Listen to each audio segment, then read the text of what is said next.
राधे राधे। आज हम बात करेंगे पूर्वमुखी घर का मेन डोर कहां पर रखना चाहिए। आपको पता है वास्तु में मुख्य दरवाजे से आपके घर का वास्तु शुरू हो जाता है। सबसे पहले आपको ये पता होना चाहिए आपका घर पूर्वमुखी है या नहीं है। कैसे पता करेंगे? एकदम सामान्य तरीका है। मान लीजिए ये आपका प्लॉट है या बना हुआ घर है, उसका प्रॉपर आपको केंद्र बिंदु, जिसको हम ब्रह्म बिंदु भी कहते हैं, वो आपको देखना है।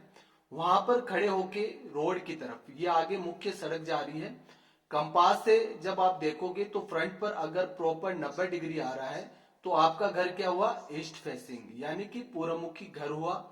90 डिग्री से कम आ रहा है, 70, 80 या इससे भी कम आ रहा है, तो वो आपका पूर्वमुखी घर नहीं माना जाएगा।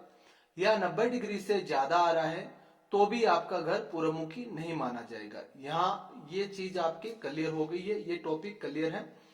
अब बात करते हैं कि मान लीजिए आपका फ्रंट, यानी कि जिस तरफ रोड जा रही है, वहां पर आपके प्रॉपर सामने एकदम फ्रंट में 90 डिग्री आ रहा है, यानी कि आपका पूर्वमुखी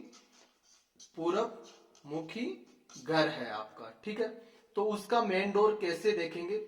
आपके प्लॉट की आगे से जो भी चौड़ाई हो, मान लीजिए आपके प्लॉट की आगे से 50 फीट आपकी चौड़ाई है, उस 50 फीट को ईशान कॉर्नर से, ध्यान रखें, ईशान कॉर्नर से स्टार्ट करना है और आग्नेय कॉर्नर की तरफ लेके जाना है।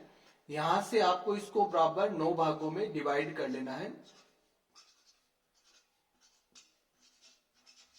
वैदिक वास्तु पद विन्यास से आपका मुख्य दरवाजा निकालने का सबसे सरल तरीका यही है और 100% श्योरिटी रहती है इसमें। तो आपको 9 पद प्रॉपर मिल गए। इसमें आपको फर्स्ट जो पहला पद है उससे आप शुरू करेंगे तो आपको तीसरा पद मिलेगा और एक चौथा पद मिलेगा, है ना। यहाँ पर पद मिलने का तात्पर्य जो चौड़ाई आपने बराबर भागों में डिवाइड की है, उस चौड़ाई को, मान लीजिए ये 6 फीट का आपको एक पद मिल रहा है और ये भी 6 फीट का ही मिलेगा क्योंकि सारे पद बराबर है। तो यहाँ पर आपको 12 फीट स्पेस मिल रहा है मान के चलिए। तो उसमें आप अपनी इच्छा अनुसार 10 फीट का, 8 फीट, 6 फीट, 10 फीट, जो भी आपकी इच्छा है वो आप दरवाजा लगा सकते हैं। ये आपका E3 का पद हो गया, ये आपका E4 का पद हो गया। अब E3 और E4 के पद का भी नाम होता है वैदिक वास्तु में। तो E3 को हम कहते हैं जयंती का पद। क्या कहेंगे? जयंती का पद। और E4 को हम कहेंगे महेंद्री या महेंद्र का पद। वास्तु में ये बहुत उत्तम पद माने गए। यहाँ पर अगर दरवाजा होता है तो सुख समृद्धि वाले दरवाजे वो माने गए हैं। सबसे गंभीर क्रिटिकल दरवाजा किसको कहते हैं?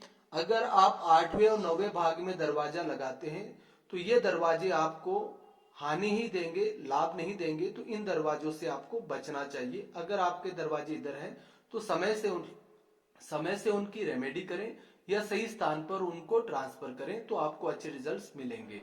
धन्यवाद। राधे राधे।